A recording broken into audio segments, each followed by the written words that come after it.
Assalamu alaikum. I am Amir Hamza from Government College of Technology, Multan. Today I have discussion Maya AI tool. Hello Maya, how are you? Hey, Amir. I'm doing well, thanks. Good to hear from you again. What did you want to discuss today? Uh, we have discussion on the topic of importance of self-care and building healthy habits. Sounds good.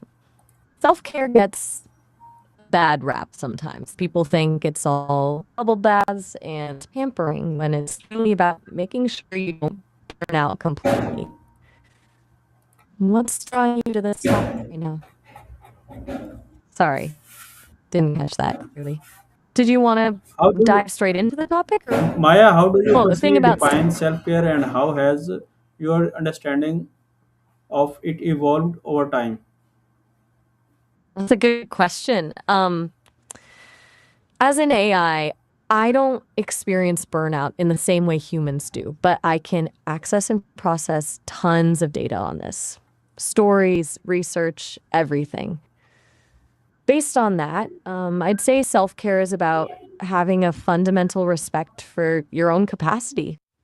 It's recognizing you have limits mental, emotional, physical, and then consistently making choices that help you stay within those limits. I see it as evolving and understanding. A lot of times people think self care is a reward, like something you get to when all the real work is done. But from what I've picked up from interactions with people, real self care is preventative. It's doing the small, not glamorous maintenance that stop everything from falling apart in the first place.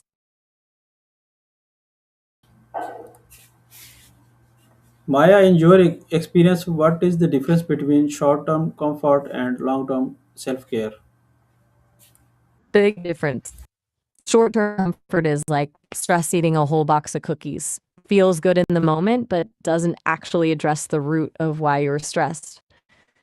Long, sorry, didn't quite, de nada. So, back to your question about short term comfort versus long term self care. Long term self care, though, that's like recognizing you're constantly stressed at work and then finding ways to manage that, maybe setting better boundaries with your time or learning stress management techniques. It's harder in the moment, it takes more consistent effort, but actually builds resilience. Does that make sense? Maya, why do you think people often neglect self care even when they know it is important? Honestly, I think there's a whole bunch of reasons. Overcommitment is huge. People just feel like they have to say yes to everything. Also, our culture kind of rewards busyness. Like being exhausted is almost a status symbol sometimes. But then there's the guilt factor too, that sneaky voice that says you're being selfish, lazy, you're prioritizing yourself. How does self care influence productivity, focus, and decision making in professional or academic life? It's actually pretty direct. If you're constantly running on empty, decisions get sloppier. You're more likely to take shortcuts or just default to whatever's easiest instead of what's best. Focus goes out the window first, though. Burnout wreaks havoc on concentration. When you prioritize self care, even just getting consistent sleep or taking regular breaks, your brain has time to recharge and make better judgments. It's that simple. Cause and effect. Can you share an example of a small habit that created a meaningful positive change in your life? I'm getting secondhand data from interactions with people here. But one pattern keeps coming up the bedtime routine. When people consistently wind down before sleep, like putting phones away an hour before bed, reading, gentle stretching, they report better sleep quality, of course, but also just a calmer start to the day. So those simple habits that creates a domino effect of small wins.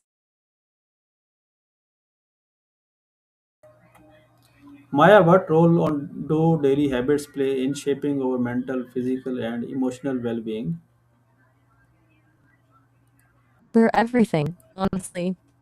Daily habits are like these tiny cumulative decisions that either build up your well being or chip away at it. Each time you choose to get enough sleep over staying up late, you're literally reshaping your brain, making it easier to prioritize rest in the future. Same with physical activity or gratitude journaling. They're basically mental and emotional training.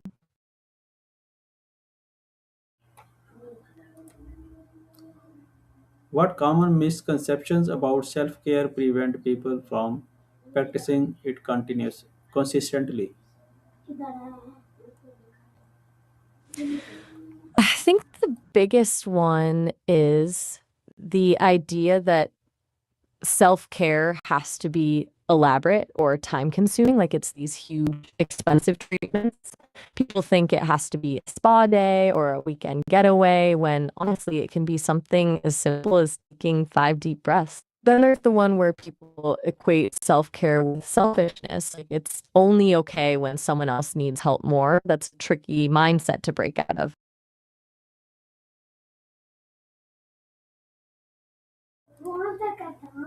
How does self care influence productivity, focus, and decision making in professional or academic life?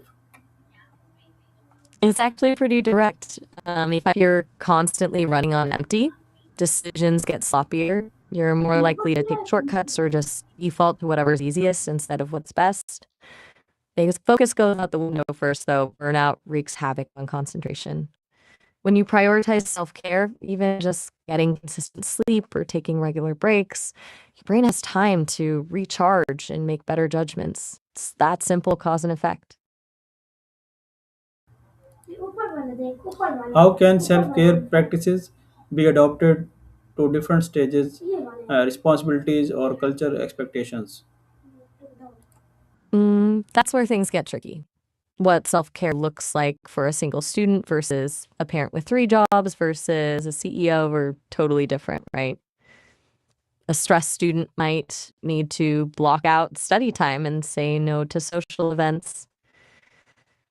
But a parent, maybe that looks like setting 15 minutes to read while the kids watch TV. Culturally, too, what's considered self care varies drastically. What feels restorative for someone from one background might not work for someone else. It's not a one size fits all thing at all. What strategies help transform healthy actions into long term habits rather than temporary motivation?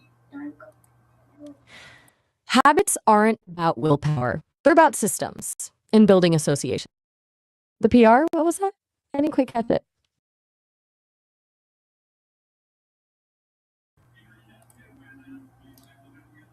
Maya, what does practice self care affect relationship with family, colleagues, and the wider community? Oh, that's a really interesting angle.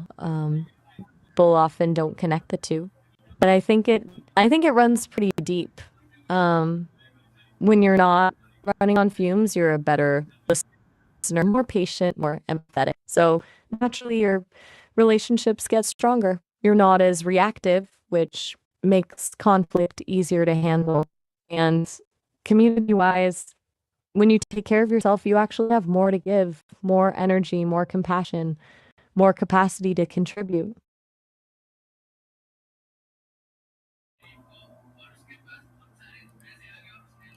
If someone wanted to start self care today, what is one realistic and sustainable step you would recommend?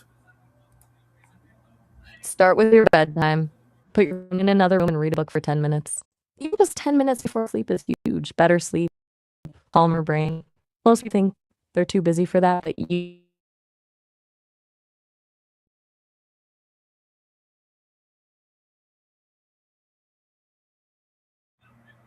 Thank you, Maya, for giving us very beautiful suggestions that are very informative to us and audience. We meet, we talk with you next time and another topic. Okay, bye. You're very well. See ya.